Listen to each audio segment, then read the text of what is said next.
গল্পের নাম সুন্দর প্রেম, লেখকের নাম মোহাম্মদ ইমরান। আসসালামু আলাইকুম। নতুন নতুন গল্প পেতে আমার চ্যানেলটি সাবস্ক্রাইব করে দিন। রূপকথার গল্প চ্যানেলে অনেক সুন্দর সুন্দর গল্প আছে, আপনারা চাইলে সেগুলো দেখে আসতে পারেন। শুরু করছি আজকের গল্প। আমার নাম মিরাজ। একদিন অনেক রাত পর্যন্ত আমি মার্কেটে ছিলাম। বাজারে আমাদের একটি মুদিখানা দোকান আছে, সেটি সামলাতেই রাত হয়ে যায়। ফেরার পথে নদীর পার দিয়ে যখন যাচ্ছিলাম, তখন দেখি অনেক মানুষ এদিক ওদিক দৌড়াদৌড়ি করছে। প্রথমে ভাবলাম সাধারণ কিছু হবে হয়তো। আমাদের ঘাটে এসে ভাবলাম মাঝিকে টাকা দিয়ে আমি পার হয়ে ওপারে যাব। জঙ্গল পার হয়ে যাওয়ার সময় হঠাৎ দেখলাম একদল লোক একটি মৃতদেহ নিয়ে কবরের দিকে যাচ্ছে। আমি খুব অবাক হলাম। ভাবলাম আমাদের গ্রামে কি কেউ মারা গেল নাকি, অথচ আমি খবরই পেলাম না। কৌতূহলবশত আমি তাদের পিছু নিলাম। আমি লোকদের ডাকলাম এবং জিজ্ঞেস করতে গেলাম যে আসলে কে মারা গিয়েছে, কিন্তু তারা আমার কোনো কথাই শুনছিল না এবং কোনো উত্তরও দিচ্ছিল না।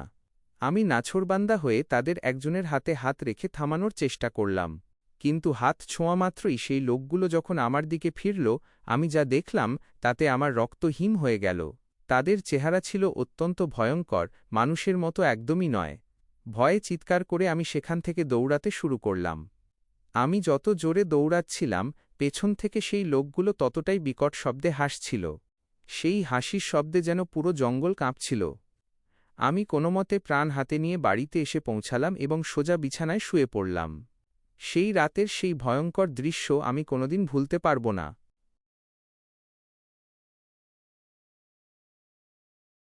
আপনার গল্পের পর বাড়িতে এসে শুয়ে পড়লেও আমার আতঙ্ক কাটছিল না। মাঝরাত থেকে শুরু হলো আসল তাণ্ডব। জানালার বাইরে থেকে মনে হচ্ছিল কেউ আঁচড় কাটছে, আর সেই অমানুষিক বিকট হাসিগুলো থামছিলই না। অদ্ভুত ব্যাপার হল, সেই হাসির শব্দ শুধু আমিই শুনতে পাচ্ছিলাম। হঠাৎ অনুভব করলাম ঘরের তাপমাত্রা একদম কমে বরফের মতো ঠান্ডা হয়ে গেছে। ঝাপসা আলোয় দেখলাম সেই ভয়ঙ্কর ছায়াগুলো দেয়াল বেয়ে আমার দিকে এগিয়ে আসছে। তারা সরাসরি আমার চোখের দিকে তাকিয়ে হাসছিল। ভয়ে আমার শরীর পাথর হয়ে গেল, চিৎকার করতে চাইলেও গলা দিয়ে কোনো শব্দ বের হচ্ছিল না। ভয়ে এবং আতঙ্কে আমার শরীরের অবস্থা দ্রুত খারাপ হতে শুরু করল। প্রচণ্ড জ্বর উঠে গেল আর আমি কাঁপতে শুরু করলাম। মনে হচ্ছিল কেউ আমার বুকের ওপর ভারী কিছু চাপিয়ে রেখেছে, নিঃশ্বাস নিতেও কষ্ট হচ্ছিল। তারা আমাকে বোঝাতে চাইছিল যে তাদের কাজে বাধা দিয়ে আমি মস্ত বড় ভুল করেছি। আমার অবস্থা দেখে মা-বাবা দৌড়ে এলেন, কিন্তু তারা কিছুই দেখতে পাচ্ছিলেন না। আমি শুধু ইশারায় ঘরের কোণগুলো দেখাচ্ছিলাম, যেখানে সেই ছায়াগুলো দাঁড়িয়ে দাঁত বের করে হাসছিল। সেই রাতটি ছিল আমার জীবনের দীর্ঘতম এবং সবচেয়ে ভয়ঙ্কর রাত। মনে হচ্ছিল মৃত্যু খুব কাছে দাঁড়িয়ে আমাকে ডাকছে। আমার অবস্থা বেগতিক দেখে বাবা, নবাব আর স্থির থাকতে পারলেন না। তিনি জেদ ধরলেন আমাকে আজই ডাক্তারের কাছে নিয়ে যাবেন। আমি বারবার বোঝানোর চেষ্টা করছিলাম, বাবা, আমার কোনো শারীরিক অসুখ হয়নি, আমি পাগলও হইনি। তোমরা বোঝার চেষ্টা করো, আমি যা দেখেছি তা এই জগতের নয়। কিন্তু আমার কোনো কথাই কেউ কানে তুলল না। তারা ভাবল আমি হয়তো ভয়ে বা জ্বরের ঘোরে আবোলতাবোল বকছি। অনেকটা জোর করেই আমাকে ডাক্তারের কাছে নিয়ে যাওয়া হলো। ডাক্তারবাবু আমাকে অনেক সময় নিয়ে পরীক্ষা করলেন। রক্ত পরীক্ষা থেকে শুরু করে সব দেখে তিনি অবাক হয়ে বললেন, শরীরে তো কোনো সমস্যা নেই, সব রিপোর্ট একদম নরমাল। তবুও মনের শান্তির জন্য তিনি কিছু ঘুমের ওষুধ আর ভিটামিন লিখে দিলেন। আমরা ওষুধ নিয়ে বাড়িতে ফিরলাম। মনে মনে ভাবলাম, যাক, এবার হয়তো সব ঠিক হয়ে যাবে। কিন্তু শান্তি যে কপালে নেই তাকে জানত। পরের দিন সন্ধ্যা নামতেই সেই একই অস্বস্তি শুরু হল। ঘরের কোণে বাতাসের শব্দে যেন কারো চাপা ফিসফিসানি শোনা যাচ্ছিল। হঠাৎ দেখলাম জানালার কাঁচটা তীব্র শব্দে কেঁপে উঠল, যেন বাইরে থেকে কেউ সেটা ভেঙে ভেতরে ঢোকার চেষ্টা করছে। আমি তাকাতেই দেখলাম সেই একই ছায়াগুলো আজ আরও স্পষ্ট হয়ে আমার শিয়রের কাছে এসে দাঁড়িয়েছে। তাদের চোখে সেই একই পৈশাচিক আনন্দ। ওষুধের ক্ষমতাও যেন এই অপার্থিব শক্তির সামনে হার মেনে গেল। ঘটনা ঠিক যেখান থেকে শেষ হয়েছিল, আজ যেন সেখান থেকেই আবার শুরু হল। আপনার গল্পের মোড় এবার এক রহস্যময় অতিপ্রাকৃত যুদ্ধের দিকে মোড় নিল। হঠাৎ অনুভব করলাম বাতাসের সেই শীতল ছায়াগুলো শক্তিশালী হয়ে আমার ওপর ঝাঁপিয়ে পড়ল। অদৃশ্য হাতগুলো আমার গলা টিপে ধরল। আমি নিঃশ্বাস নিতে পারছিলাম না, চিৎকার করতে চাইলাম, কিন্তু গলা দিয়ে কোনো শব্দই বেরোচ্ছিল না। মৃত্যু যখন চোখের সামনে, ঠিক তখনই আমার হাতের কাছে থাকা একটি জিনিসের স্পর্শে, হয়তো কোনো পবিত্র বস্তু বা কবজ, ছায়াগুলো তীব্র যন্ত্রণায় আর্তনাদ করে পিছিয়ে গেল। তারা যেন অদৃশ্য কাউকে উদ্দেশ্য করে ভয়ার্ত গলায় বলতে লাগল, প্লিজ আমাদের ক্ষমা করে দাও, আমাদের ছেড়ে দাও। ঠিক সেই মুহূর্তে ঘরের মাঝখানে এক অদ্ভুত আলোর আভা দেখা দিল। সেই আলো থেকে বেরিয়ে এল অসম্ভব সুন্দরী এক তরুণী। তাকে দেখে মানুষ বলে ভ্রম হয় না, যেন সাক্ষাৎ কোনো দেবী বা পরী। সে এসে কোনো কথা না বলে সেই ভয়ঙ্কর ছায়াগুলোকে একের পর এক আঘাত করতে শুরু করল। তার শক্তির সামনে সেই অশুভ আত্মাগুলো খড়কুটোর মতো উড়ে যাচ্ছিল। সবশেষে সে চরম ক্ষোভে ছায়াগুলোর মাথা যেন ছিঁড়ে ফেলল এবং মুহূর্তেই সেই অশুভ শক্তিগুলো বিলীন হয়ে গেল। পরক্ষণেই সেই সুন্দরী মেয়েটি আমার দিকে স্থির দৃষ্টিতে তাকাল। আমি ভয়ে কুঁকড়ে গিয়ে বললাম, দয়া করে আমাকে মেরো না, আমাকে কিছু করো না। মেয়েটি আমার কথা শুনে ঠোঁটের কোণে এক চিলতে মুচকি হাসি ফুটিয়ে তুলল। শান্ত গলায় বলল, তোমাকে মারার ইচ্ছা থাকলে আমি অনেক আগেই মেরে ফেলতাম। ভয় পেও না। এই বলেই সে বাতাসের সাথে মিশে গেল। পরদিন সকালে সব ঘটনা মাকে খুলে বললাম। মা তখন দীর্ঘশ্বাস ফেলে একটি পুরনো সত্যি প্রকাশ করলেন। মা বললেন, ছোটবেলা থেকেই আমার সাথে নাকি এক অদৃশ্য পরী ছায়ার মতো থাকে। আমি আগে এসব কথা শুনলে হাসিতে উড়িয়ে দিতাম, পাগলামি ভাবতাম। মা আরও বললেন, পরিবার থেকে অনেকবার কবিরাজ ডেকে সেই পরীর হাত থেকে আমাকে ছাড়ানোর চেষ্টা করা হয়েছিল, কিন্তু যতবারই কবিরাজ এসেছে ততবারই তারা হার মেনে বলেছে, এই পরীটি অত্যন্ত শক্তিশালী এবং সে মিরাজকে ভালোবাসে ও রক্ষা করে। তার সাথে লড়াই করার ক্ষমতা আমাদের নেই। আজ নিজের চোখে সেই দৃশ্য দেখার পর বুঝলাম, অশুভ শক্তির হাত থেকে বাঁচতে আমার পাশে এক রহস্যময়ী শক্তি সবসময় অতন্দ্র প্রহরীর মতো জেগে আছে। পরের দিনগুলোর ঘটনা আরও বিস্ময়কর হয়ে উঠল। আপনার গল্পের এই মিষ্টি ও রহস্যময় অংশটি নিচে সুন্দরভাবে সাজিয়ে দিচ্ছি। পরের দিন সন্ধ্যাবেলা আমি যখন আমার ঘরে একা বসেছিলাম, তখন আবার সেই পরিচিত শীতল হাওয়া বইতে শুরু করল। তবে এবার আর কোনো ভয় ছিল না। হঠাৎ বাতাসের গুঞ্জনের মাঝে মিষ্টি সুরে কেউ একজন আমার নাম ধরে ডাকতে লাগল। আমি বুঝতে পারলাম এটা সেই পরীটি। আমি সাহস সঞ্চয় করে দেয়ালের দিকে তাকিয়ে জিজ্ঞেস করলাম, তুমি কে? কেন আমাকে রক্ষা করো? আর তোমার নামটাই বা কি? মুহূর্তের মধ্যে সেই মায়াবী রূপ নিয়ে পরীটি আমার সামনে এসে দাঁড়াল। তার চোখে মুখে এবার এক অদ্ভুত প্রশান্তি। সে হাসিমুখে উত্তর দিল, আমার নাম সুলতানা। এরপর থেকে শুরু হলো আমাদের এক অন্যরকম বন্ধুত্ব। আমি আর সুলতানা অনেক সময় ধরে গল্প করতাম। সে আমাকে তার জগতের কথা শোনাত, আর আমি তাকে আমাদের পৃথিবীর বিচিত্র সব গল্প বলতাম। সে জানাল, সে সবসময় আমার ওপর নজর রাখে যাতে কোনো অপশক্তি আমার ক্ষতি করতে না পারে। সুলতানার সাথে কথা বলতে বলতে আমার মনের সব ভয় কেটে গেল। আমি বুঝতে পারলাম, যাকে সবাই ভয় পায় সে আসলে আমার জীবনের এক নিঃস্বার্থ রক্ষাকারী। সুলতানার উপস্থিতি আমার জীবনকে এক রহস্যময় রোমাঞ্চে ভরিয়ে দিল। তার নামটা যেমন রাজকীয়, তার সাহস আর কাজগুলোও ছিল ঠিক তেমনই। গল্পটি এখানেই শেষ হতে পারে, নাকি এর পরে আরও কোনো নাটকীয় ঘটনা আছে? সুলতানার সাথে গল্পে মজে আছি, এমন সময় হঠাৎ মা দরজার ওপাশ থেকে আমার নাম ধরে ডাকলেন, মিরাজ। ওরে মিরাজ, কত রাত হল, আয়, ভাত খেয়ে যা। মায়ের ডাক শুনে আমি বাস্তবে ফিরলাম। পাশে তাকিয়ে দেখি সুলতানা স্থির দৃষ্টিতে আমার দিকে তাকিয়ে আছে। আমি ইতস্তত বোধ করে সুলতানার দিকে তাকালাম। সুলতানা যেন আমার মনের কথা বুঝতে পারল। সে আলতো করে মাথা নেড়ে ইশারা করল, যার অর্থ, যাও, খেয়ে এসো, আমি তোমার পাশেই আছি। আমি খেতে বসলাম, কিন্তু আমার মন পড়ে রইল সুলতানার কাছে। মা বাবা পাশে বসে খাচ্ছিলেন, আর আমি বারবার অনুভব করছিলাম সুলতানা আমার ঠিক পাশেই অদৃশ্যভাবে দাঁড়িয়ে আছে। আমি সবার অলক্ষ্যে আমার থালা থেকে এক লোকমা খাবার সুলতানার দিকে বাড়িয়ে ধরলাম এবং মনে মনে ফিসফিস করে বললাম, এটা খেয়ে নাও। সুলতানা আমার কাণ্ড দেখে মিটিমিটি হাসতে লাগল। সে খাবার নিল না ঠিকই, কিন্তু তার সেই মায়াবী হাসি দেখে আমার বুকটা ভরে গেল। খাওয়া শেষ করে আমি দ্রুত ঘরে চলে আসলাম। সুলতানা তখন আমার সামনে এসে দাঁড়াল। তার চোখে মুখে কৌতুক। সে বলল, কি ব্যাপার মিরাজ, সবার সামনে আমাকে ওভাবে খাওয়াচ্ছিলে কেন? আমি একটু আমতা আমতা করে বললাম, আসলে তুমি আমার জীবন বাঁচিয়েছ, আমার খেয়াল রাখো, তাই ভাবলাম তোমাকে কিছু খাওয়াই। সুলতানা আমার আরও কাছে এগিয়ে এল। তার গলার স্বর বদলে গিয়ে বেশ গম্ভীর আর মিষ্টি শোনাল। সে বলল, মিরাজ, আমি তো খাবার বা ওইসব পার্থিব জিনিস চাই না। আমি তোমার কাছ থেকে কেবল একটা জিনিসই চাই। আমি অবাক হয়ে জিজ্ঞেস করলাম, কি চাও তুমি? সুলতানা আমার চোখের দিকে তাকিয়ে খুব শান্তভাবে বলল, আমি তোমার মন চাই। তার মুখে এই কথা শুনে আমি একদম থমকে গেলাম। লজ্জায় আমার কান মুখ লাল হয়ে উঠল। পরীর মুখে এমন ভালোবাসার প্রস্তাব পাব, সেটা আমি স্বপ্নেও ভাবিনি। আমি লজ্জায় মাথা নিচু করে রইলাম, আর সুলতানা আমার সেই লজ্জা দেখে শব্দ করে হেসে উঠল। গল্পটি কি এখানেই শেষ হবে, নাকি মিরাজ আর সুলতানার এই সুন্দর প্রেম আরও সামনে এগিয়ে যাবে? সুলতানা যখন আমার মন চেয়ে মিলিয়ে গেল, আমার তখন আর আনন্দের সীমা নেই। সে চলে যাওয়ার পর আমি নিজের ঘরে একাই খুশিতে নাচতে শুরু করলাম। নিজের মনেই বলতে লাগলাম, ইয়েস, আমি সাকসেসফুল। কংগ্র্যাচুলেশন মিরাজ, তুমি সফল হয়েছ। আমি পাগলের মতো জোরে জোরে নাচছিলাম আর হাসছিলাম, কোনোভাবেই নিজের আবেগ ধরে রাখতে পারছিলাম না।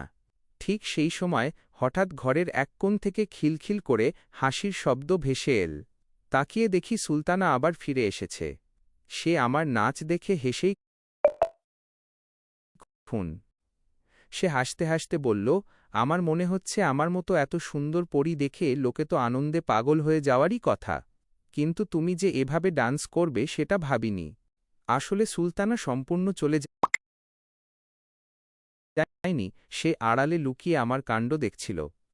তার কথা শুনে আমি ভীষণ লজ্জা পেয়ে গেলাম। লজ্জায় যেন মাটির সাথে মিশে যাচ্ছিলাম। আমার অবস্থা দেখে সে আবার একটু মুচকি হেসে চোখের পলকে উধাও হয়ে গেল।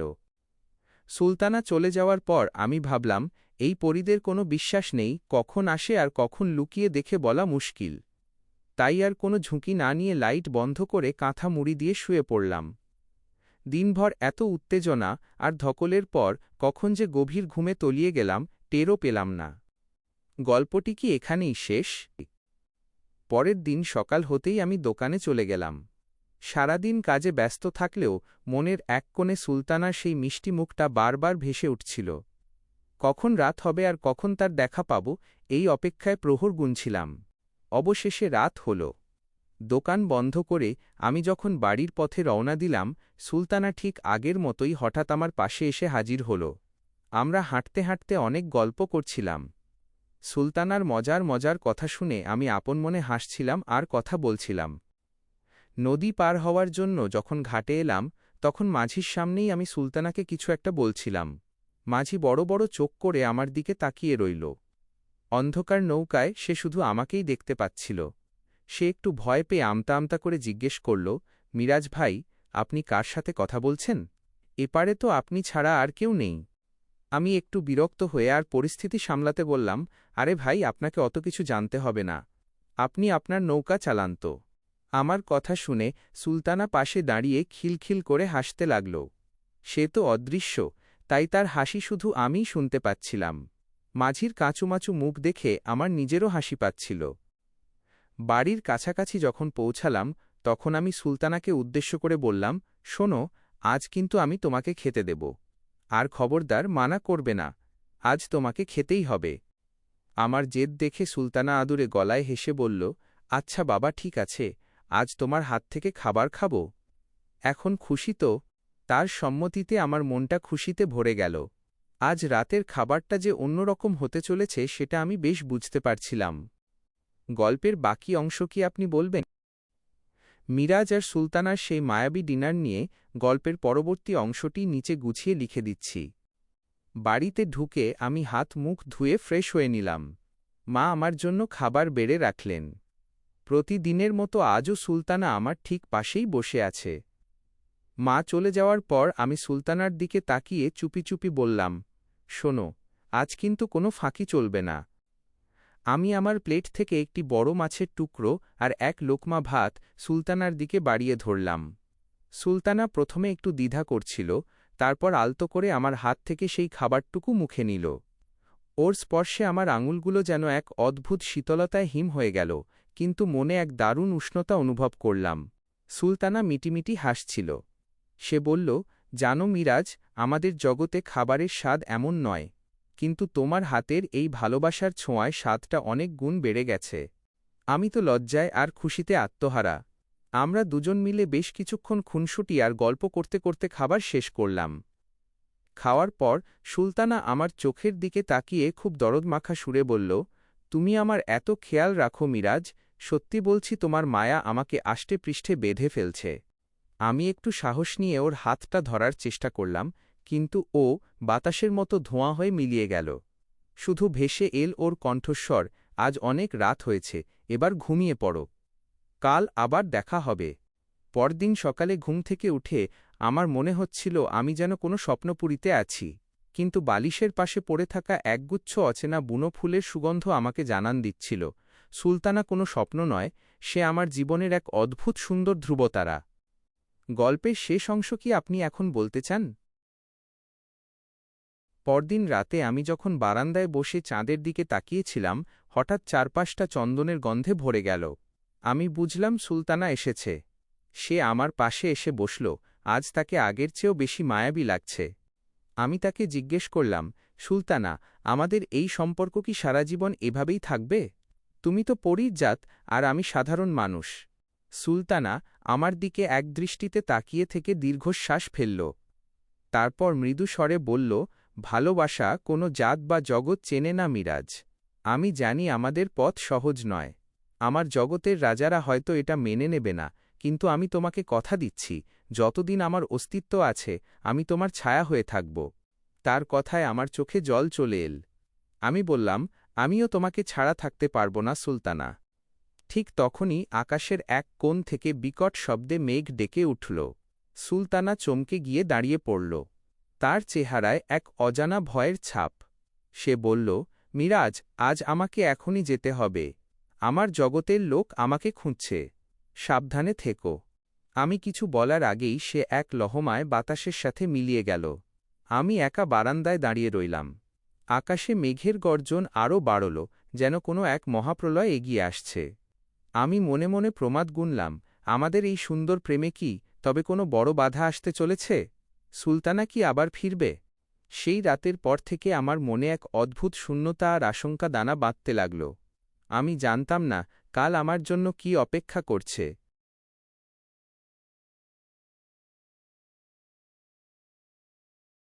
পরের দিনগুলোতে আমাদের প্রেম আরও গভীর হতে লাগল। সুলতানা প্রতিদিন আসত, আমরা ঘণ্টার পর ঘণ্টা গল্প করতাম। কিন্তু একদিন গভীর রাতে হঠাৎ আমার ঘরের দরজা জানালা নিজে নিজেই সজোরে শব্দ করে কাঁপতে শুরু করল। বাইরে থেকে ভেসে আসছিল ভয়ঙ্কর সব গর্জন। সুলতানা আতঙ্কে নীল হয়ে আমার হাত চেপে ধরল।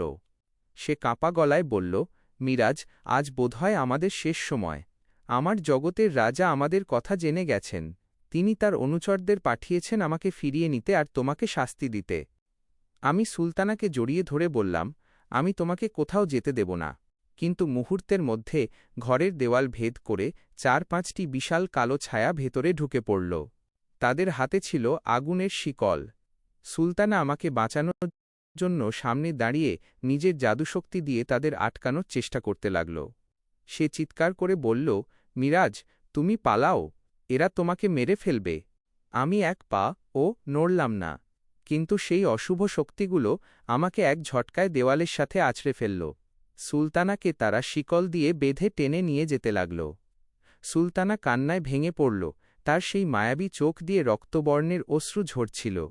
সে যাওয়ার সময় শেষবারের মতো বলে গেল, মিরাজ, যদি আমাদের প্রেম সত্যি হয় আমি আবার ফিরব। তুমি শুধু নিজের খেয়াল রেখো। ঘরটা হঠাৎ একদম নিস্তব্ধ হয়ে গেল। সুলতানা নেই, সেই ছায়াগুলোও নেই। শুধু পড়ে আছে আমার ভাঙা ঘর আর আমার ভেঙে যাওয়া মন। আমি পাগলের মতো সুলতানার নাম ধরে ডাকতে লাগলাম, কিন্তু চারপাশ থেকে শুধু নিস্তব্ধতা ধেয়ে আসছিল। পরদিন সকালে গ্রামের মানুষ আমাকে অজ্ঞান অবস্থায় উদ্ধার করে। সবাই ভাবল আমি কোনো অশুভ বাতাসের কবলে পড়েছি, কিন্তু কেউ জানল না এক পরীর সাথে এক মানুষের সুন্দর প্রেম কতটা নির্মমভাবে ভেঙে গেল। আজও আমি সেই নদীর পাড়ে গিয়ে বসি, মাঝির সেই নৌকায় গিয়ে আকাশের দিকে তাকিয়ে থাকি, যদি কোনোদিন সেই চন্দনের গন্ধ আবার ফিরে আসে, যদি সুলতানা আবার ফিরে বলে, মিরাজ, আমি এসেছি। গল্পটি এখানেই সমাপ্ত। আপনার গল্পে সুন্দর এই 1 বছর কেটে গেছে। মিরাজ এখন আগের চেয়ে অনেক শান্ত, কিন্তু তার চোখে সবসময় এক গভীর অপেক্ষা। প্রতিদিনের মতো সেদিনও রাত করে দোকানের ঝাঁপ বন্ধ করছিল সে। চারপাশটা একদম নিস্তব্ধ। হঠাৎ পেছন থেকে একজোড়া কোমল হাত এসে মিরাজের চোখ দুটো চেপে ধরল। মিরাজের শরীর দিয়ে এক অদ্ভুত শিহরণ বয়ে গেল। এই স্পর্শ, এই চন্দনের সুবাস তার খুব চেনা। সে মুহূর্তেই বলে উঠল, সুলতানা, তুমি ফিরে এসেছ। সুলতানা হাত সরিয়ে সামনে এসে দাঁড়াল। চোখে দুষ্টুমি আর মুখে সেই মায়াবী হাসি। সে অবাক হয়ে জিজ্ঞেস করল, 1 বছর পর দেখা, অথচ এক পলকেই চিনে ফেললে। কি করে পারলে মিরাজ? মিরাজ আবেগপ্রবণ হয়ে সুলতানাকে জোরে জড়িয়ে ধরল। তার চোখের কোণে তখন আনন্দের অশ্রু। অনেকক্ষণ পার হওয়ার পর সুলতানা আলতো করে নিজেকে ছাড়িয়ে নিয়ে বলল, আরে ছাড়ো, অনেকক্ষণ তো হল। লোকে দেখলে কি ভাববে? মিরাজ ডুকরে কেঁদে উঠে বলল, কোথায় ছিলে এতদিন? তোমাকে আর যেতে দেব না। তুমি যদি আবার চলে যাও, আমি মরে যাব। সুলতানা মিরাজের হাত শক্ত করে ধরে বলল, না মিরাজ, আমি আর কোথাও যাব না। আমাদের রাজা আমার ভালোবাসা দেখে হার মেনেছেন। তিনি এখন আর তোমাকে কোনো ক্ষতি করবেন না। এরপর মিরাজ তাকে তার 1 বছরের জমানো সব দুঃখ আর কষ্টের কথা বলতে লাগল। সুলতানা মন দিয়ে সব শুনল। তারপর মিরাজ বলল, তুমি যে বলেছিলে সেই ছায়াগুলো তোমাকে ধরে নিয়ে গেল, তারপর তারা তোমার সাথে কি করেছিল? আমাকে একটা ছোট গল্প শুনিয়ে দাও তো। সুলতানা তখন ম্লান হেসে তার বন্দি জীবনের সেই ছোট্ট গল্পটি বলতে শুরু করল। সেদিন সেই ছায়াগুলো যখন আমাকে জোর করে আমাদের রাজ্যে ধরে নিয়ে গেল, রাজা আমাকে অন্ধকার এক হীরাখচিত জেলখানায় বন্দি করে রেখেছিলেন। তিনি বারবার বলতেন, একজন সামান্য মানুষের মায়ায় পড়ে তুই আমাদের জাতের অপমান করছিস। কিন্তু আমি প্রতিদিন তোমার কথা ভাবতাম। ওরা আমাকে অনেক ভয় দেখিয়েছে, বলেছে তোমাকে মেরে ফেলবে। কিন্তু আমি অনাহারে থেকে নিজের জাদু বলে এক অদ্ভুত প্রতিরোধ তৈরি করেছিলাম। শেষে আমার একনিষ্ঠ প্রেম আর ত্যাগের কাছে রাজা নতি স্বীকার করলেন। তিনি বুঝলেন যে মন একবার কোনো মানুষকে দিয়ে দিয়েছি, তা আর ফিরিয়ে নেওয়া সম্ভব নয়। অবশেষে তিনি আমাকে মুক্তি দিলেন, চিরকালের জন্য তোমার হওয়ার জন্য। সুলতানার কথা শুনে মিরাজের মন শান্ত হল। সেই অন্ধকার রাতটি হঠাৎ করেই এক উজ্জ্বল পূর্ণিমার রাতে পরিণত হল। মিরাজ আর সুলতানা হাতে হাত রেখে বাড়ির পথে হাঁটতে লাগল। এই সুন্দর প্রেম যেন কোনোদিন শেষ না হয়। সমাপ্ত।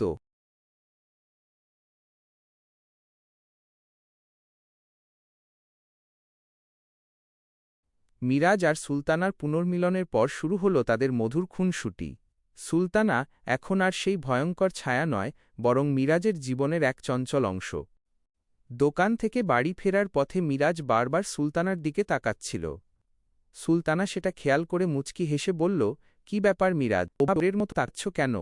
আমাকে কি আজই প্রথম দেখলে?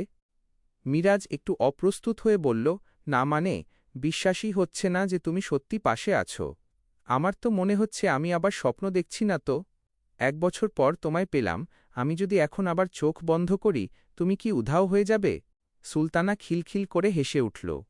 সে মিরাজের হাতটা একটু জোরে চিমটি কেটে বলল, উধাও হব কি না জানি না, তবে এই চিমটিটা কি স্বপ্ন মনে হচ্ছে? মিরাজ ব্যথায় আউচ করে উঠল, কিন্তু তার মুখে হাসি লেগেছিল। সে বলল, উফ, পরীদের চিমটির এত বিষ জানা ছিল না। আচ্ছা সুলতানা, তোমার ওই রাজ্যে কি আয়না নেই? তোমরা কি সেখানে সারাদিন সেজেগুজেই থাকো? সুলতানা ভ্রু কুঁচকে বলল, কেন? আমাকে কি খুব বেশি সাজগোজ করা মনে হচ্ছে? মিরাজ হেসে বলল, না, মানে তুমি তো সবসময় সুন্দর। কিন্তু আমি ভাবছিলাম, যদি আমাদের বিয়ে হয়, তবে কি তুমিও মানুষের মতো শাড়ি পরবে? নাকি এই ধোঁয়ার মতো ড্রেসেই থাকবে? সুলতানা মিরাজের কানের কাছে মুখ নিয়ে ফিসফিস করে বলল, শাড়ি পরলে তো আমাকে এই গ্রামের মানুষেরা দেখে ফেলবে। তখন তোমার কি হবে? সবাই তো তোমার সুন্দরী বউকে দেখতে ভিড় করবে। সামলাতে পারবে তো? মিরাজ বুক ফুলিয়ে বলল, আলবাত পারব। আমি সবাইকে বলবো, খবরদার, এটা মিরাজের পরী, কেউ নজর দেবে না। সুলতানা হাসতে হাসতে মিরাজের কাঁধে মাথা রাখল। সে আলতো স্বরে বলল, বড্ড বেশি কথা বলতে শিখেছ 1 বছরে। তবে শোনো মিরাজ, আমি হয়তো সবার চোখে আসব না, কিন্তু তোমার ঘরের চালে যখন জ্যোৎস্না পড়বে, বুঝে নিও আমি তোমার চুলে বিলি কেটে দিচ্ছি। আর হ্যাঁ, রান্নায় নুন বেশি হলে কিন্তু আমি একদম খাব না বলে দিলাম। মিরাজ হেসে উত্তর দিল, নুন বেশি হলে তুমি বরং একটু জাদু করে দিও, যাতে ওটা চিনির মতো মিষ্টি হয়ে যায়। এভাবে খুনসুটি আর হাসাহাসির মধ্য দিয়ে দুজনের পথ চলা শুরু হল। মাঝরাতের নিস্তব্ধতায় মিরাজের ছোট ঘরটি এখন আর একা নয়, সেখানে এক পরীর ভালোবাসা আর এক মানুষের স্বপ্নের বাস। পরদিন সকালে মিরাজের মনে হল আর লুকোচুরি নয়। সে তার বাবা মা এবং নবাবকে একসাথে বসাল। মিরাজ গভীর শ্বাস নিয়ে বলতে শুরু করল, বাবা, মা, তোমরা যে পরীটার কথা বলতে সে সত্যিই আমার সাথে আছে। তার নাম সুলতানা। সে কেবল আমাকে রক্ষাই করে না, সে আমাকে অনেক ভালোবাসে। আর আমিও তাকে ছাড়া থাকতে পারব না। মা আর বাবা প্রথমে একে অপরের দিকে অবাক হয়ে তাকালেন। তারা জানতেন মিরাজের সাথে অলৌকিক কিছু একটা আছে, কিন্তু সেটা যে এত গভীর প্রেমে রূপ নিয়েছে তা ভাবেননি। মা একটু চিন্তিত হয়ে বললেন, কিন্তু বাবা, সে তো অন্য জগতের। মানুষের সাথে পরীর সংসার কি সম্ভব? মিরাজ তখন সুলতানাকে মনে মনে ডাকল। মুহূর্তেই সারা ঘরে সেই চন্দনের সুবাস ছড়িয়ে পড়ল। অদৃশ্য থেকেই সুলতানা ঘরের প্রদীপগুলো জ্বেলে দিল, যেন সে তার উপস্থিতির প্রমাণ দিচ্ছে। মিরাজ বলল, সে আমাকে 1 বছর পর ফিরে পাওয়ার জন্য তার রাজ্যের সব সুখ ত্যাগ করে এসেছে। তার মতো আমাকে কেউ ভালোবাসবে না। মিরাজের চোখের আকুতি আর সুলতানার অলৌকিক সংকেত দেখে বাবা মা রাজি হয়ে গেলেন। বাবা বললেন, ঠিক আছে মিরাজ, তোর সুখই আমাদের সুখ। আমরা এই বিয়েতে রাজি। মা আনন্দিত হয়ে পঞ্জিকা দেখে বললেন, সামনের শনিবারই বিয়ের শুভ দিন। ওই দিনই আমরা তোমাদের 4 হাত এক করে দেব। শনিবারের কথা শুনে সুলতানা মিরাজের কানের কাছে এসে ফিসফিস করে বলল, দেখেছ, আমি বলেছিলাম না সব ঠিক হয়ে যাবে। এখন থেকে আমি আর তোমার ছায়া নই, আমি তোমার ঘরের লক্ষ্মী হয়ে থাকব। মিরাজের খুশিতে আত্মহারা অবস্থা। পুরো বাড়িতে বিয়ের ধুম পড়ে গেল। যদিও পাড়া প্রতিবেশী জানল না কনে কে, কিন্তু মিরাজের ঘরের সাজসজ্জা আর তার মুখের হাসি বলে দিচ্ছিল, এক অসম্ভব সুন্দর প্রেমের এক নতুন অধ্যায় শুরু হতে চলেছে। বিয়ের আসরে কি কি কাণ্ড ঘটবে? সুলতানা কি মানুষের রূপ ধরে সবার সামনে আসবে? শনিবারের সেই মাহেন্দ্রক্ষণ এসে উপস্থিত। মিরাজদের বাড়িটা আজ আলোয় আলোয় ঝলমল করছে। বিয়ের আসর বসেছে, কিন্তু সবার মনে একটাই প্রশ্ন, কনেকে? কনেকে তো কেউ কোনোদিন দেখেনি। ঠিক তখনই পালকি থেকে নামল এক অপূর্ব সুন্দরী তরুণী। সুলতানা আজ মানুষের রূপ ধরে সবার সামনে এসেছে। তাকে দেখে উপস্থিত সবার চোখ যেন ছানাবড়া হয়ে গেল। তার গায়ের রং কাঁচা সোনার মতো উজ্জ্বল, পরনে লাল বেনারসি শাড়ি আর কপালে একটা ছোট্ট টিপ। মানুষের রূপ নিলেও তার চেহারার সেই অপার্থিব মায়াটা যেন কাটেনি। মিরাজ তখন আসরের এক কোণে দাঁড়িয়েছিল। সুলতানাকে এই রূপে দেখে সে নিজের চোখকে বিশ্বাস করতে পারছিল না। সে সুলতানার দিকে এগিয়ে গিয়ে মুগ্ধ হয়ে তাকিয়ে রইল। সুলতানা লাজুক হেসে মাথা নিচু করে দাঁড়িয়ে আছে। মিরাজ ফিসফিস করে সুলতানার কানে কানে বলল, সুলতানা, আমি জানতাম তুমি সুন্দরী, কিন্তু আজ তোমাকে যা লাগছে, আমার তো মনে হচ্ছে স্বর্গের কোনো হুর আজ ভুল করে পৃথিবীতে নেমে এসেছে। তোমাকে এত সুন্দর লাগছে যে আমি কথা বলার ভাষা হারিয়ে ফেলেছি। সুলতানা একটু আড় চোখে মিরাজের দিকে তাকিয়ে মিষ্টি করে হাসল। সে নিচু স্বরে বলল, মিরাজ, সারা জীবন তো অদৃশ্য থেকে তোমার প্রশংসা শুনেছি। আজ এই মানুষের রূপটা শুধু তোমার জন্যই নেওয়া। সত্যি কি আমাকে ভালো লাগছে? মিরাজ আবেগভরা কণ্ঠে উত্তর দিল, ভালো লাগা শব্দটা খুব ছোট সুলতানা। আজ তোমাকে পৃথিবীর সবচেয়ে সুন্দর মানবী মনে হচ্ছে। আমি ধন্য যে তুমি আজ আমার হতে চলেছ। মিরাজের প্রশংসা শুনে সুলতানার গালে লাল আভা ছড়িয়ে পড়ল। গ্রামের মহিলারা কানাঘুষো করতে লাগল, এত সুন্দর মেয়ে এই তল্লাটে তো কোনোদিন দেখিনি। মিরাজ তো কপাল করে এসেছে। এরপর কাজী সাহেব এলেন। মিরাজ আর সুলতানার কবুল বলার মাধ্যমে এক নতুন ইতিহাস তৈরি হল, এক চিরস্থায়ী বন্ধনে আবদ্ধ হল এক মানুষ আর এক মায়াবী পরী। তাদের এই সুন্দর প্রেম সার্থকতা পেল। গল্প বিয়ের সব আনুষ্ঠানিকতা শেষ হওয়ার পর মিরাজ সুলতানাকে নিয়ে তাদের বাসর ঘরে এল। ঘরটি ফুলে ফুলে সাজানো ছিল, আর সুগন্ধি মোমবাতির আলোয় পরিবেশটা যেন মায়াবী এক স্বর্গপুরী হয়ে উঠেছিল। মিরাজ ঘরে ঢুকে দেখল, সুলতানা জানালার ধারে দাঁড়িয়ে বাইরের চাঁদের দিকে তাকিয়ে আছে। চাঁদের আলো তার স্নিগ্ধ মুখে পড়ে এক অদ্ভুত দ্যুতি ছড়াচ্ছিল। মিরাজ ধীরে ধীরে তার পাশে গিয়ে দাঁড়াল। সুলতানা মিরাজের দিকে তাকিয়ে মুচকি হেসে বলল, কি হল মিরাজ, আজ কি খুব ভয় লাগছে? নাকি বিশ্বাস হচ্ছে না যে আমি এখন তোমার ঘরের ঘরণী? মিরাজ সুলতানার হাতটি আলতো করে নিজের হাতের মুঠোয় নিয়ে বলল, ভয় নয় সুলতানা, আজ আমার শুধু আনন্দ হচ্ছে।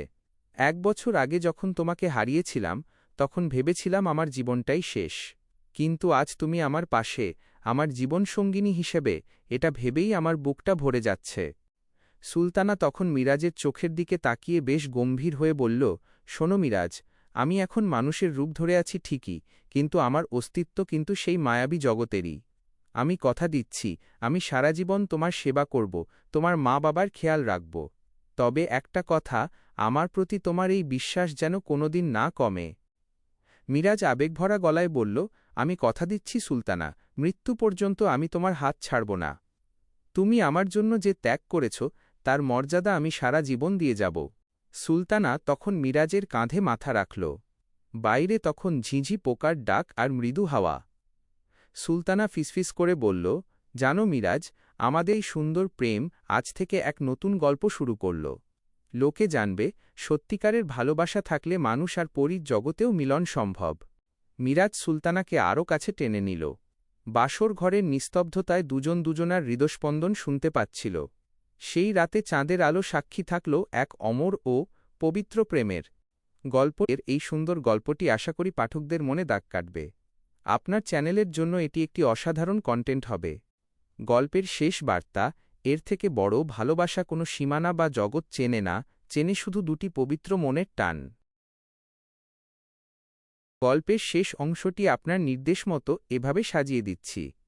পরিশেষে বলছি, আমাদের এই সুন্দর প্রেম গল্পের কাহিনীটি আপনাদের কেমন লাগলো তা কমেন্ট করে অবশ্যই জানাবেন। যদি গল্পটি ভালো লেগে থাকে এবং এই রকম আরও নিত্যনতুন ও রোমাঞ্চকর গল্প শুনতে চান, তবে দয়া করে আমার চ্যানেলটি সাবস্ক্রাইব করে দিন। আপনাদের ভালোবাসা ও উৎসাহ পেলে আমি ভবিষ্যতে আরও সুন্দর সুন্দর গল্প আপনাদের উপহার দিতে পারব। আপনারা সবাই অনেক ভালো থাকবেন এবং সুস্থ থাকবেন। আজ এখানেই বিদায় নিচ্ছি। আসসালামু আলাইকুম।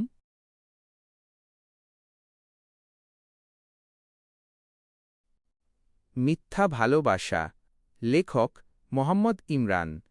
মধ্যবিত্তের ঘরে জন্ম নিলেও অভাব আমাদের পিছু ছাড়েনি কোনোদিন। ছোটবেলায় যখন বন্ধুদের হাতে দামি খেলনা দেখতাম, বাবা তখন ট্যাক্সি চালিয়ে আমার জন্য একটা সাধারণ চকলেট নিয়ে আসতেন। সেই আনন্দটুকুই ছিল আমার পৃথিবী। কিন্তু একদিন হঠাৎ সব বদলে গেল। এক সড়ক দুর্ঘটনায় বাবা আমাদের ছেড়ে চলে গেলেন চিরতরে। বাবার সেই পুরনো ট্যাক্সিটা এখন গ্যারেজে পড়ে থাকে, আর আমার কাঁধে চেপে বসেছে পুরো সংসারের বোঝা।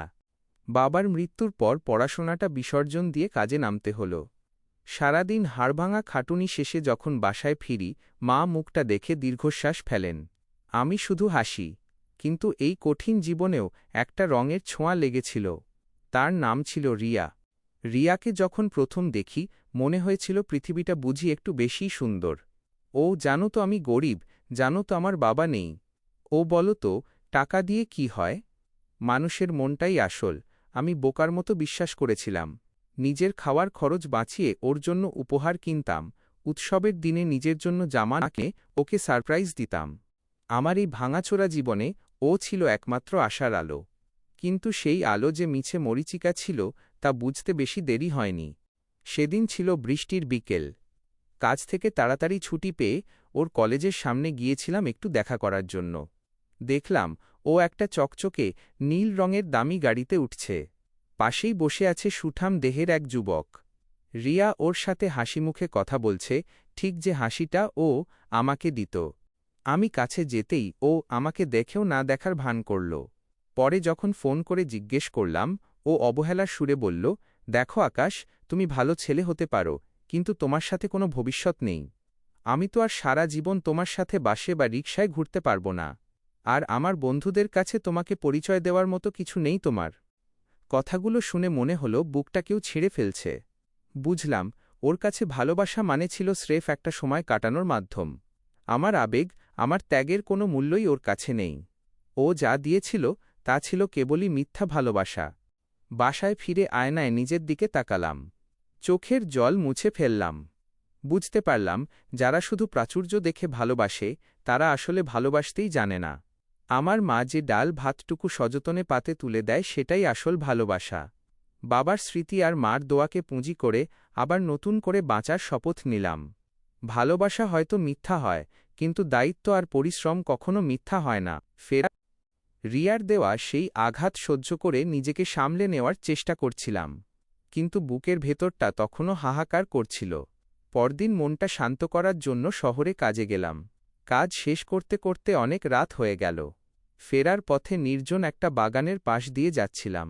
চারপাশটা একদম নিঝুম, শুধু ঝিঁঝি পোকার ডাক শোনা যাচ্ছিল। হঠাৎ দেখলাম একটা বড় গাছের নিচে খুব সুন্দর একটা মেয়ে একা বসে আছে। এত রাতে একটা মেয়েকে নির্জন বাগানে বসে থাকতে দেখে আমি বেশ অবাক হলাম, কিছুটা ভয়ও পেলাম। কিন্তু মেয়েটির চেহারায় এক অদ্ভুত মায়া আর বিষণ্ণতা ছিল।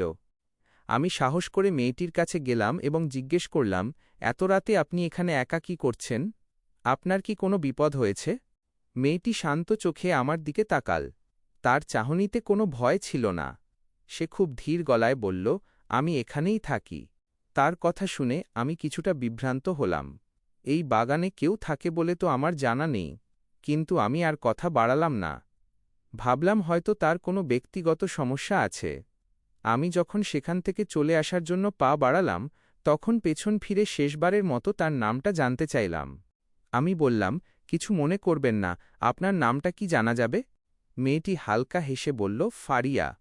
অন্ধকারে তার সেই হাসিটার নামটা আমার মনে এক অদ্ভুত দাগ কেটে গেল।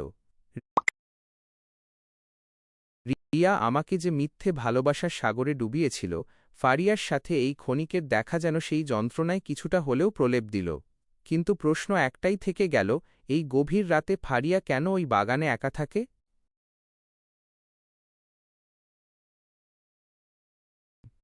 পরের কয়েকটা দিন আমি কাজে মন দেওয়ার চেষ্টা করলাম, কিন্তু ফারিয়ার সেই মায়াবী মুখটা বারবার আমার চোখের সামনে ভেসে উঠতে লাগল। কোনো এক অজানা টান আমাকে আবার সেই বাগানের দিকে নিয়ে গেল। ঠিক করলাম, আজ আবার সেখানে যাব। রাত তখন প্রায় 12টা। আমি যখন সেই গাছটার কাছে পৌঁছালাম, দেখলাম ফারিয়া আজও ঠিক আগের জায়গায় বসে আছে, যেন ও আমার জন্যই অপেক্ষা করছিল। আমি ওর পাশে গিয়ে দাঁড়ালাম। আমি বললাম, আপনি আজও এখানে? আপনার কি বাড়ি ফেরার তাড়া নেই? ফারিয়া আমার দিকে তাকিয়ে ম্লান হাসল। বলল, আমার তো আর কোথাও যাওয়ার জায়গা নেই। এই গাছ, এই নির্জনতা, এসবই এখন আমার আপন। ওর কথা শুনে আমার খুব খারাপ লাগল। আমি আমার নিজের জীবনের কষ্টের কথা, বাবার চলে যাওয়া আর রিয়ার সেই মিথ্যে ভালোবাসার গল্প ওকে শোনালাম।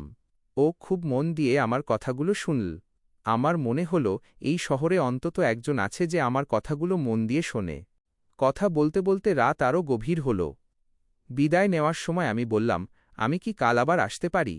ফারিয়া মাথা নেড়ে সম্মতি জানাল। কয়েকদিন এভাবেই কাটল। আমি কাজের ফাঁকে ওর জন্য খাবার নিয়ে যেতাম, ও খুব খুশি হয়ে খেত।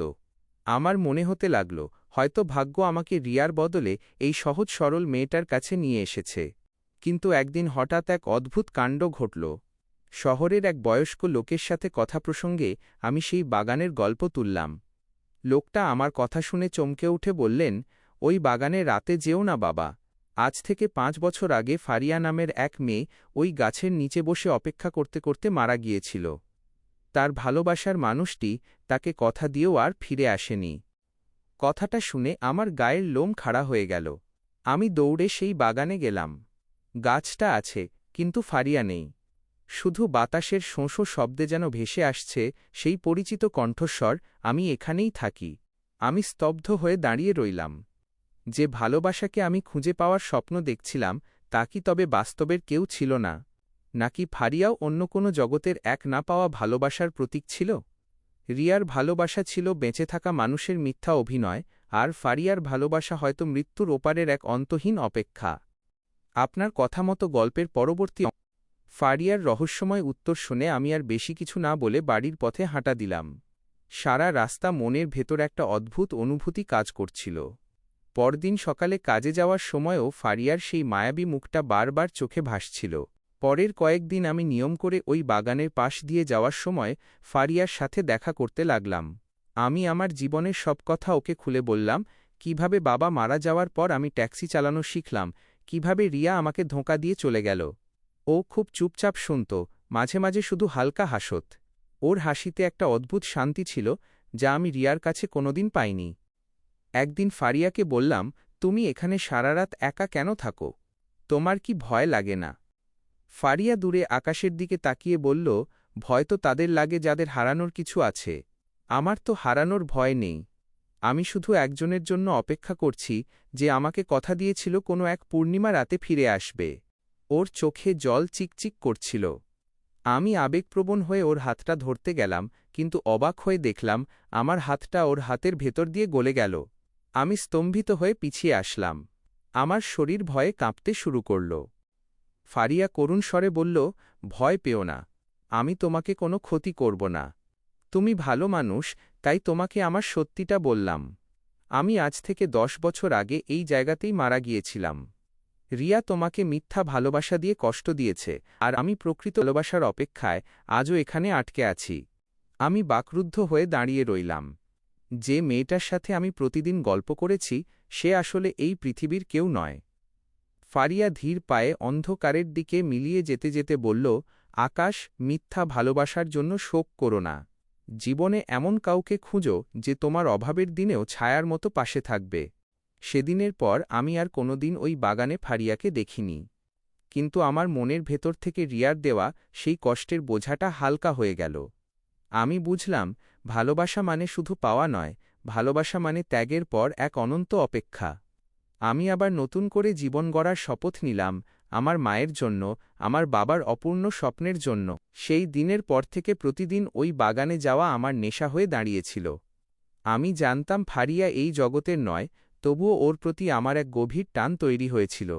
আমি ওর পাশে বসে থাকতাম, ঘণ্টার পর ঘণ্টা নিজের সুখ দুঃখের কথা বলতাম। ফারিয়াও আমার সব কথা শুনত। মাঝে মাঝে আমার খুব কষ্ট হতো।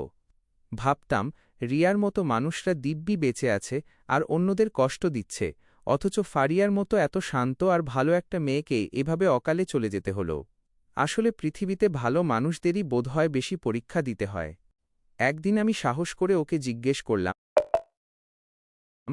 ফারিয়া, তুমি কি আমায় ভালোবাসো? কারণ আমি বোধহয় তোমাকে ভালোবেসে ফেলেছি। ফারিয়া আমার দিকে ম্লান চোখে তাকিয়ে থাকল। ওর ঠোঁটের কোণে সেই চিরচেনা মায়াবী হাসিটা ফুটে উঠল।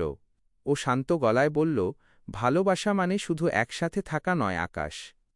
তুমি আমাকে ভালোবেসে আমার অপূর্ণ আত্মাকে মুক্তি দিয়েছ। তোমার এই নিঃস্বার্থ টানটুকু সাথে নিয়ে আমি এখন শান্তিতে চলে যেতে পারব। কথাটা শেষ করেই ফারিয়া ধীরে ধীরে কুয়াশার মতো মিলিয়ে যেতে লাগল। আমি চিৎকার করে ওকে ডাকলাম, কিন্তু ও আর ফিরে এল না। সেই থেকে বাগানটা একদম খালি হয়ে গেল। এখন আমি একাই থাকি, কিন্তু আমার আর আগের মতো অতটা কষ্ট হয় না। রিয়া আমাকে শিখিয়েছিল ভালোবাসা মানে মিথ্যে অভিনয় আর প্রতারণা, কিন্তু ফারিয়া আমাকে শিখিয়ে গেল ভালোবাসা মানে শ্রদ্ধা আর পবিত্রতা। আমি এখন জানি, ফারিয়া হয়তো আমার পাশে নেই, কিন্তু ওর সেই পবিত্র ভালোবাসা আমার জীবন চলার পথে সাহস হয়ে থাকবে। আপনার ইচ্ছা অনুযায়ী ফারিয়া চলে যাওয়ার পর বাগানটা যেন এক নিমেষেই প্রাণহীন হয়ে গেল। আমি একা ওই গাছের নিচে বসে থাকলাম অনেকক্ষণ। বুকের ভেতরটা ফেটে যাচ্ছিল। কেন ভালো মানুষদের কপালে এত দুঃখ থাকে? কেন রিয়ার মতো মানুষরা অন্যের মন নিয়ে খেলে পার পেয়ে যায়, আর ফারিয়ার মতো পবিত্র আত্মাদের এভাবে একা পড়ে থাকতে হয়? আমি মনে মনে বললাম, ফারিয়া, তুমি যেখানেই থাকো ভালো থেকো। তুমি আমায় শিখিয়েছ যে পৃথিবীতে শরীর বা টাকা ছাড়াও ভালোবাসার একটা জগৎ আছে। এরপর থেকে আমি আর ভেঙে পড়িনি। আমি আবার শহরে কাজে ফিরলাম। প্রতিদিন যখন ট্যাক্সি নিয়ে বের হই, রাস্তার প্রতিটি মোড়ে রিয়াদের মতো মানুষদের দেখি। এখন আর তাদের প্রতি আমার ঘৃণা হয় না, বরং করুণা হয়। তারা কোনোদিন জানবে না সত্যিকারের ভালোবাসা আসলে কি। আমি এখন অনেক পরিশ্রম করি। আমার ছোট সংসারে মাকে সুখী করার চেষ্টা করি। প্রতি রাতে যখন আকাশের দিকে তাকাই, তখন উজ্জ্বল একটা নক্ষত্র দেখে আমার মনে হয় ওটাই ফারিয়া। সে আমার জীবনে এসেছিল এক পশলা বৃষ্টির মতো, যা আমার পোড়া মনের সব ক্ষত ধুয়ে দিয়ে গেছে। মিথ্যা ভালোবাসা মানুষকে মারে, কিন্তু ফারিয়ার মতো নিঃস্বার্থ ভালোবাসা মানুষকে বাঁচতে শেখায়। আমি আজ সেই ভালোবাসার টানেই বেঁচে আছি। গল্পের শেষ। ফারিয়া চলে যাওয়ার পর আমার জীবনের মোড় একদম ঘুরে গেল। আমি বুঝতে পারলাম, যারা হারিয়ে যায় তারা আসলে আমাদের মনের ভেতরে এক গভীর শক্তি দিয়ে যায়।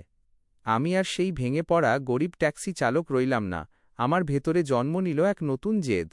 দিনরাত এক করে পরিশ্রম করতে লাগলাম। রিয়া আমাকে তুচ্ছতাচ্ছিল্য করেছিল আমার দারিদ্র্যের জন্য, কিন্তু ফারিয়া আমাকে শিখিয়েছিল যে সততা আর ভালোবাসাই মানুষের আসল পরিচয়। আমি ছোট একটা গ্যারেজ ভাড়া নিলাম, বাবার সেই পুরনো ট্যাক্সিটা সারিয়ে তুললাম। আস্তে আস্তে আমার কাজের পরিধি বাড়তে লাগল। কয়েক বছরের মাথায় আমি নিজের একটা ছোট ব্যবসা দাঁড় করালাম। মা এখন আর অভাবের কথা ভেবে চোখের জল ফেলেন না। তিনি এখন হাসি মুখে আমার জন্য অপেক্ষা করেন। একদিন শহরের ব্যস্ত রাস্তায় গাড়িতে বসে আছি, হঠাৎ দেখলাম রিয়াকে। সে রাস্তার পাশে দাঁড়িয়ে বাসের জন্য অপেক্ষা করছে, রোদে তার মুখটা ক্লান্ত। পাশে সেই নীল গাড়িটা নেই, নেই সেই দামি জৌলুসও। হয়তো সময়ের আবর্তে তার সেই মিথ্যা ভালোবাসা তাকেও একা করে দিয়েছে। আমি গাড়ি থামিয়ে তাকে লিফট দিতে পারতাম, আমার ঐশ্বর্য দেখাতে পারতাম। কিন্তু আমি তা করলাম না। আমি বুঝতে পেরেছি, কারো অবহেলার জবাব ঘৃণা দিয়ে নয়, নিজের উন্নতি দিয়ে দিতে হয়। আমি শান্ত মনে গাড়ি চালিয়ে সামনে এগিয়ে গেলাম। আজও মাঝে মাঝে সেই বাগানের পাশ দিয়ে যাই। সেই গাছটা এখনও আছে। সেখানে দাঁড়ালে মনে হয় ফারিয়া আজও আমাকে দেখে হাসছে। রিয়া আমাকে শিখিয়েছিল মানুষ কিভাবে মরে যায়, আর ফারিয়া আমাকে শিখাল কিভাবে শত কষ্টের মাঝেও বেঁচে থাকতে হয়। সেদিন ছিল পূর্ণিমা। চাঁদের আলোয় পুরো বাগানটা যেন এক মায়াবী রূপ নিয়েছে। আমি ফারিয়ার পাশে গিয়ে বসলাম। ওর মুখটা আজ অন্যদিনের চেয়েও বেশি ফ্যাকাসে আর বিষণ্ণ দেখাচ্ছিল। ওকে দেখে আমার বুকের ভেতরটা মোচড় দিয়ে উঠল। আমি ওর চোখের দিকে তাকিয়ে ধীর গলায় বললাম, ফারিয়া, তোমার এই কষ্ট আমি আর সহ্য করতে পারছি না। প্রতিদিন তোমাকে এভাবে অতৃপ্ত অবস্থায় এই নির্জন বাগানে পড়ে থাকতে দেখে আমার খুব লাগে।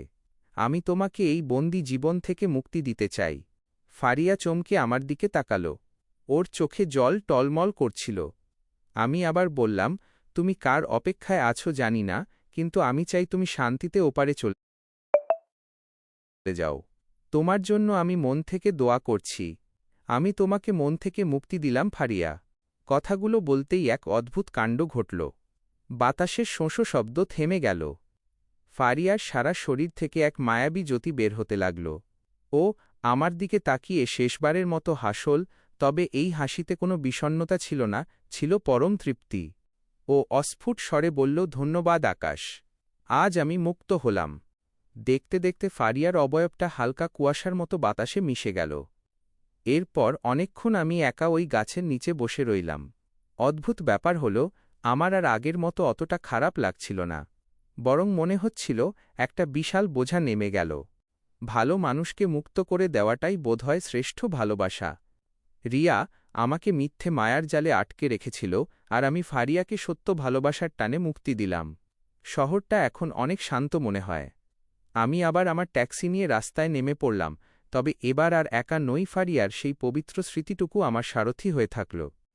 গল্প মিথ্যা ভালোবাসা, লেখক মোহাম্মদ ইমরান। আসসালামু আলাইকুম। আপনার জীবনের কষ্ট আর ফারিয়ার প্রতি সেই নিঃস্বার্থ ভালোবাসার গল্পটি এখানেই সমাপ্ত হল। মিথ্যা ভালোবাসা, লেখক মোহাম্মদ ইমরান। গল্পের শেষ পর্যায়ে এসে আমি অনুভব করলাম, ভালোবাসা মানে কাউকে আটকে রাখা নয়, বরং তাকে মুক্তি দেওয়া। ফারিয়াকে সেই বন্দি আত্মা থেকে মুক্ত করার পর আমার নিজের বুকের ভেতরটাও যেন হালকা হয়ে গেল। রিয়ার দেওয়া সেই বিষাক্ত স্মৃতিগুলো এখন আর আমাকে পোড়ায় না। ফারিয়া আমাকে শিখিয়ে দিয়ে গেছে যে অভাবের চেয়েও বড় অভাব হল মনের পবিত্রতা। আমি আজ আমার সেই পুরনো ট্যাক্সি আর মাকে নিয়ে সুখে আছি। হয়তো আমার টাকা কম, কিন্তু আমার মনে এক প্রশান্তি আছে, যা কোনো ধন সম্পদ দিয়ে কেনা সম্ভব নয়।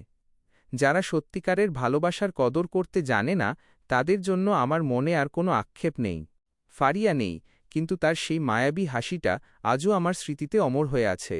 প্রতিটি মানুষের জীবনেই বোধহয় এমন একজন ফারিয়া থাকা দরকার, যে তাকে নিঃস্বার্থভাবে বাঁচতে শেখাবে। সবাই ভালো থাকবেন আর মানুষের বিপদে পাশে দাঁড়াবেন। সমাপ্ত। আপনার এই সুন্দর চিন্তা আর পরিশ্রমী মনের জয় হোক। আপনার জন্য অনেক শুভকামনা রইল।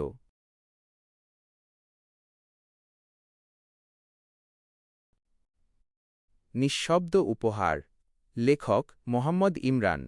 শহরের এক কোণে ছোট একটা চায়ের দোকান। নাম মমতা টি স্টল। দোকানের মালিক বৃদ্ধ রহমত চাচা। মানুষটা একা, কিন্তু তার দোকানে আড্ডার কমতি নেই। প্রতিদিন বিকেলে সেখানে কলেজ পড়ুয়া সুমিতের চা খাওয়া চাই। একদিন বৃষ্টিভেজা সন্ধ্যায় সুমিত দেখল দোকানের এক কোণে একটা ছোট ছেলে কুঁকড়ে বসে আছে। ওর গায়ে পাতলা একটা জামা, শীতে আর বৃষ্টিতে ছেলেটা থরথর করে কাঁপছে। রহমত চাচা চুলা থেকে গরম ধোঁয়া ওঠা এক কাপ চা আর দুটো বিস্কুট ছেলেটার দিকে বাড়িয়ে দিলেন। ছেলেটা অবাক হয়ে তাকাল। তার কাছে কোনো টাকা নেই, সেটা সে আকার ইঙ্গিতে বোঝানোর চেষ্টা করল। চাচা হেসে বললেন, টাকা লাগবে না রে বাপ, তুই আগে শরীরটা গরম কর। ভালোবাসার টান সুমিত দূর থেকে লক্ষ্য করছিল। সে রহমত চাচার কাছে গিয়ে ফিসফিস করে বলল, তারা চিহ্ন, চাচা, আপনার নিজেরই তো টানাটানির সংসার। এভাবে রোজ বিল না নিয়ে খাওয়ালে চলবেন কি করে? রহমত চাচা হাসলেন।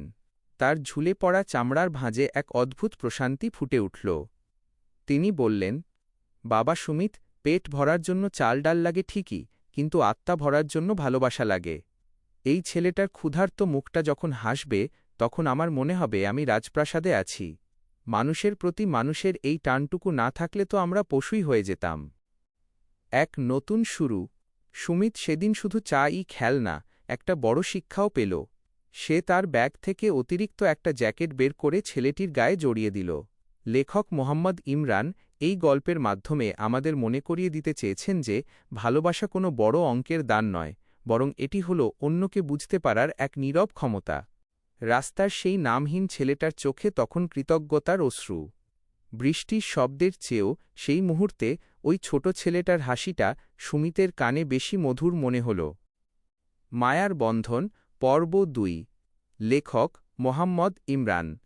আগের পর্বে আমরা দেখেছিলাম সায়েম কিভাবে বনের প্রান্তে আহত অবস্থায় পড়ে থাকা পরী এলিনাকে উদ্ধার করেছিল। এলিনা সুস্থ হয়ে ডানা মেলে নীল আকাশে উড়ে যাওয়ার কথা থাকলেও সে সায়েমের বাড়ির সামনের সেই পুরনো শিউলি গাছটাতে আস্তানা গেড়েছে। মানুষের প্রতি এক অদ্ভুত মায়া তাকে আর পররাজ্যে ফিরতে দিচ্ছে না। বিরহের সুর ও মায়ার টান। একদিন মাঝরাতে সায়েম দেখল জানালার পাশে বসে এলিনা খুব বিষণ্ণ মনে আকাশের চাঁদের দিকে তাকিয়ে আছে।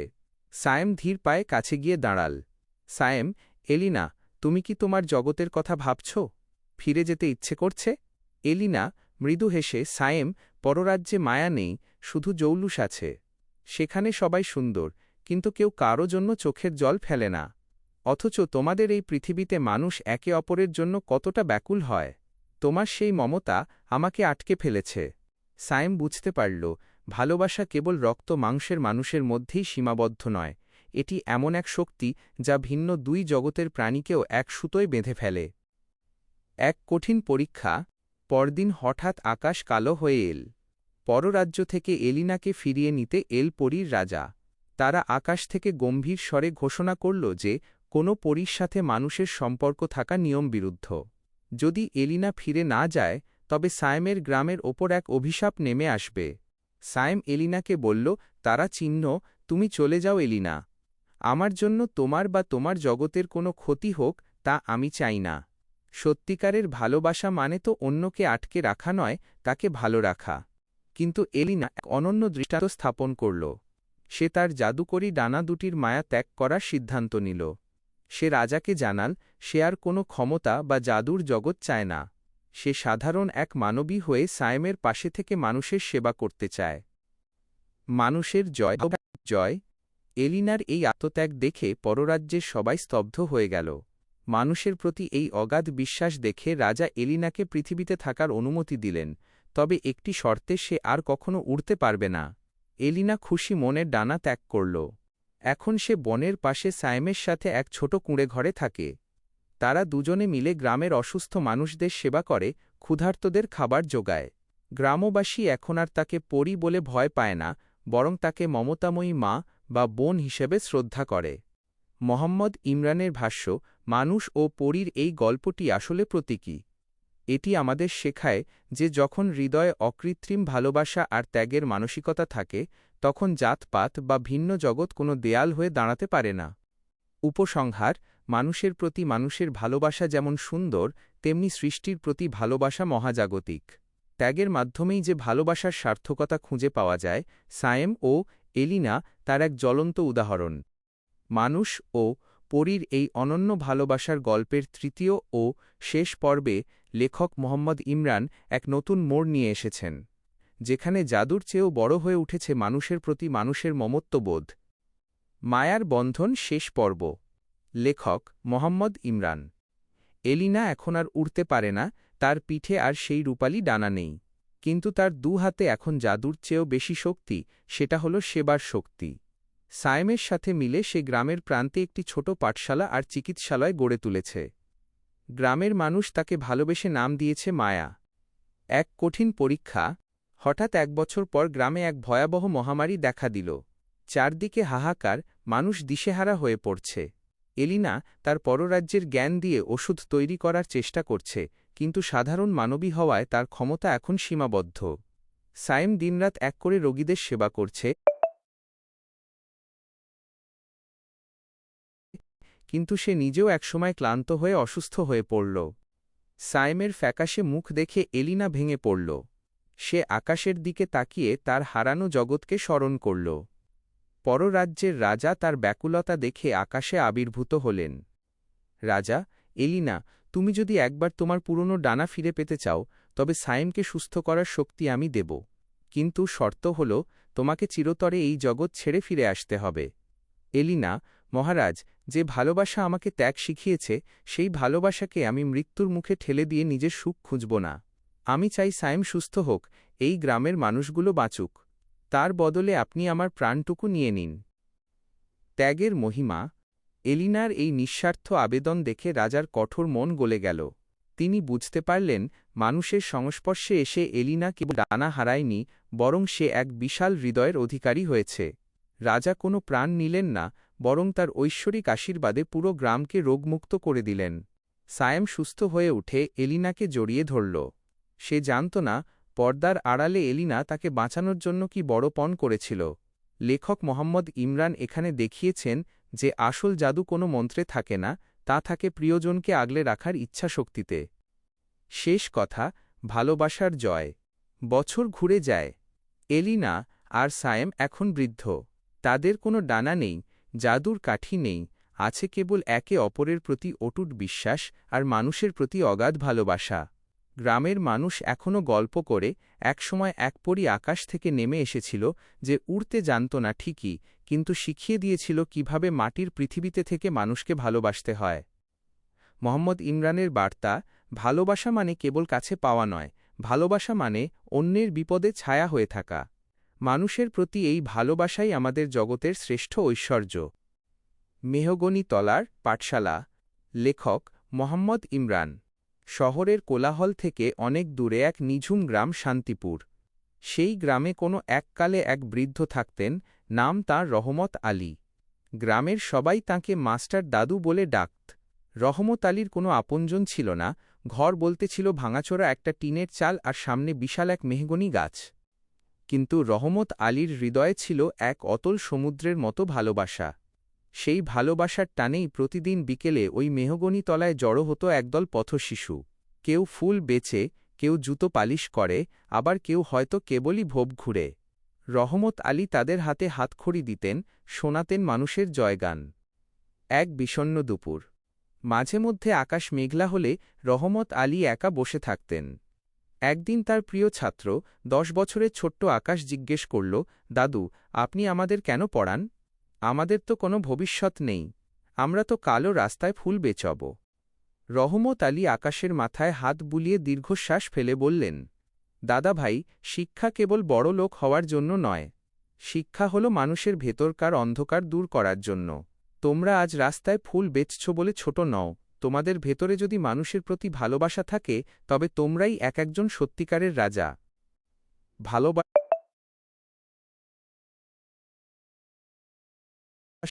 পরীক্ষা। হঠাৎ একদিন রহমত আলী খুব অসুস্থ হয়ে পড়লেন। বয়সের ভারে তার শরীর আর চলছিল না। কফ আর জ্বরে তিনি শয্যাশায়ী।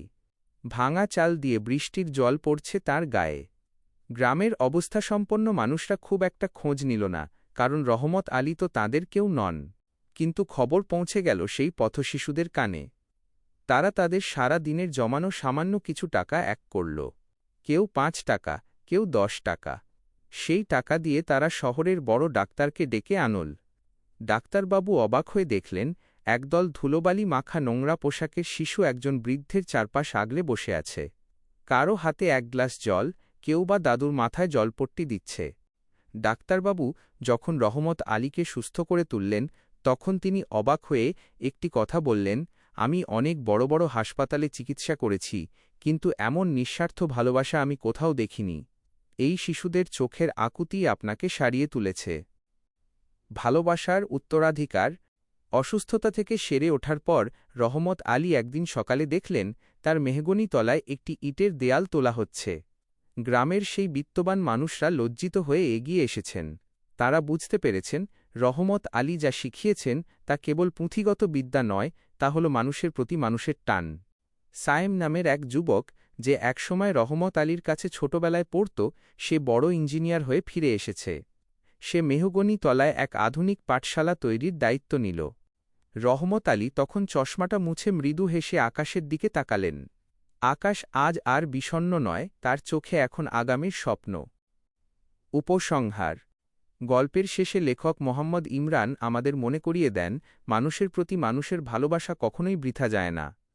আমরা যদি অন্যের জন্য ক্ষুদ্রতম একটি ভালো কাজও করি, তবে তা একসময় বিশাল এক মহীরুহ হয়ে ফিরে আসে। টাকা পয়সা বা ঐশ্বর্য নয়, মানুষের শেষ আশ্রয় হল মানুষের প্রতি সহমর্মিতা আর এক চিমটি মায়া। শিক্ষণীয়। নিজের স্বার্থের কথা না ভেবে অন্যের কল্যাণে কাজ করাই জীবনের সার্থকতা। শিশুদের মনে যদি দয়া আর ভালোবাসার বীজ বপন করা যায়, তবে ভবিষ্যৎ সমাজ হবে সুন্দর ও শান্তিময়। গল্পটি আপনার কেমন লাগল? আপনি চাইলে এই গল্পের কোনো চরিত্র বা ঘটনার রেশ ধরে আমি আরও কথা বলতে পারি। আশা করি লেখক মোহাম্মদ ইমরান এর এই গল্পটি আপনাদের হৃদয় ছুঁয়ে গেছে। মানুষের প্রতি এই অকৃত্রিম ভালোবাসার গল্পটি নিয়ে আপনার মূল্যবান মতামত অবশ্যই কমেন্ট করে জানাবেন।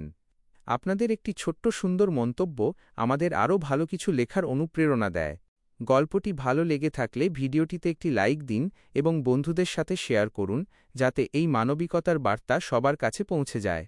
আর আমাদের এই পরিবারের নিয়মিত সদস্য হতে এবং পরবর্তী নতুন সব গল্পের আপডেট পেতে চ্যানেলটি সাবস্ক্রাইব করে বেল আইকনটি চেপে রাখুন। আজকের মতো এখানেই বিদায় নিচ্ছি। দেখা হবে পরবর্তী কোনো গল্পে। সবাই ভালো থাকুন, সুস্থ থাকুন এবং একে অপরের প্রতি মায়া বজায় রাখুন। আসসালামু আলাইকুম।